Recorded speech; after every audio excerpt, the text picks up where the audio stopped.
begin the movement from. I rock back and start with the dumbbells in the bottom position, not in the top position. A lot of lifters use the method of rocking back while simultaneously pushing the dumbbells up into the starting position. But in my view, this is counterproductive because you actually end up wasting your strength by trying to push them up. So you sort of end up performing like a half rep and waste your strength on the actual set. Always rock back and start with the dumbbells in the bottom position. In addition, this set was a great example of muscular failure. Notice how I didn't attempt another rep here. If you get to the point in the set where the last rep is an all-out struggle, your arms are shaking, you're mentally buckling down and digging with every last bit of strength to get that rep out, and you're absolutely certain that there's no chance of you getting another rep, you can end the set right there. If I had tried to attempt another rep here, I probably would have moved the weight maybe a few inches, and that would have been it. So there's really no benefit to attempting another rep when you're 100% certain that you won't be able to move the weight even halfway up.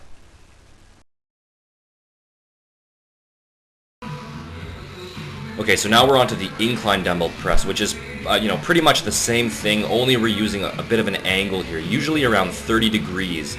Is a good angle to use for the bench. And this is another extremely powerful movement for building up the chest. Places a bit more stress on the upper region of the chest as well as the shoulders, but still extremely powerful at packing size and strength onto the upper body.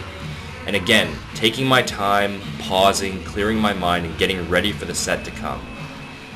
Now on this set, especially with the incline angle, notice how I use my legs to rock the weights back into position.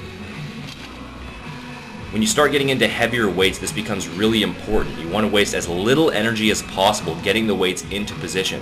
The more energy that you use up, the weaker your set will be. Again, bringing the weights all the way down and pressing up just short of lockout. Every ounce of strength, every ounce of focus is on moving those weights as many times as I possibly can. Here comes the growth rep here. And again, just from experience, I know that this is my last rep. There's no chance I'm going to be able to perform any more reps here. So that's the end of the set right there. No use in attempting another rep. And when it comes to dumbbell movements and you're getting into heavier weights, by the time the end of the set comes, you'll be so spent and so out of energy that the best option is to just drop the dumbbells onto the ground. Now, every gym has its own rules about this. The gym that I'm training at here, they don't really care too much about people dropping weights on the ground. But if you're at a gym where you aren't allowed to drop the dumbbells like this, then just do your best to place them on the ground from the lying position, or if you do have the energy, you can rock yourself back up into the starting position.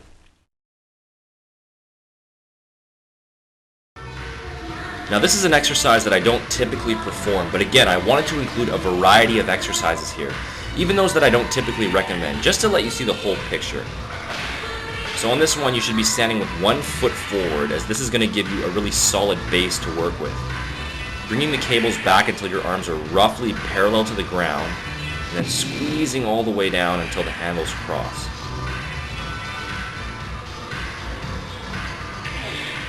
Now notice the struggle here on these last couple of reps.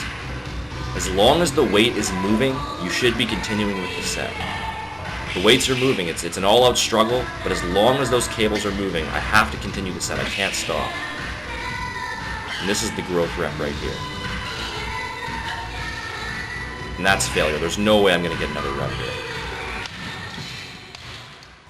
Again, I don't recommend including cable crossovers in your routine unless there's a specific reason why you need to. It's an isolation exercise, it limits the amount of total stimulation that you can achieve, and it really just isn't an efficient lift for maximizing your chest development. There's almost no situation where you should bother implementing this exercise. Heavy presses are way more effective many times over.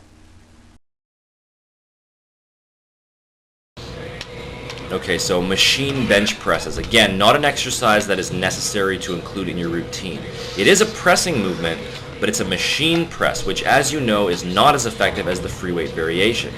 But there are still a couple things that I want to point out here. Now notice how the handles force me to keep my arms on a fixed plane, and this reduces my ability to move naturally throughout the movement.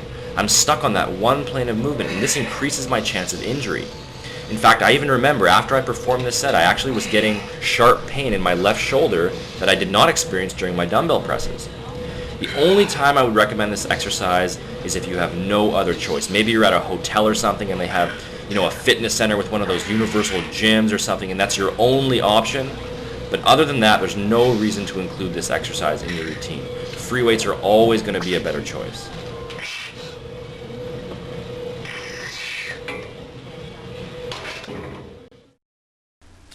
Another point that I want to make here, you have to remember that muscle growth is not merely a localized event that happens at the level of the muscle tissue. Muscle growth is largely a result of total body stress that forces your body to secrete higher amounts of anabolic hormones and therefore pack more size and strength onto your entire body. So you might perform a set of machine presses and you'd feel it in your chest, you'd get a nice pump, you'd be sore the next day, but that's not the key issue here. Since machines balance the weight for you, the exercise becomes significantly less difficult and less stressful, and therefore machines limit the amount of total stress that you can place on your body, and this compromises the muscle growth response. There are definitely some machines that are very effective since they allow you to perform movements that can't be duplicated with free weights, such as leg presses or certain ab and calf exercises, but when it comes to pressing movements for the chest, free weights are always a better choice. Now these are an awesome movement for packing size and strength onto the mid-back and lat area. And you can perform these using a barbell or dumbbells. Either one works just fine. Now you want to bend over here until your upper body is just above parallel to the ground, as this will create the proper balance between protecting your lower back while keeping the stress on the target muscles. But you definitely don't want to bend too far forward here. Now, using a full range of motion, pulling the dumbbells up into your waist and lowering them down as far as you comfortably can. It's also really important to make sure to stick your butt out as far as you can, as this will keep your lower back flat. Now this is a pretty challenging exercise, as you can see here.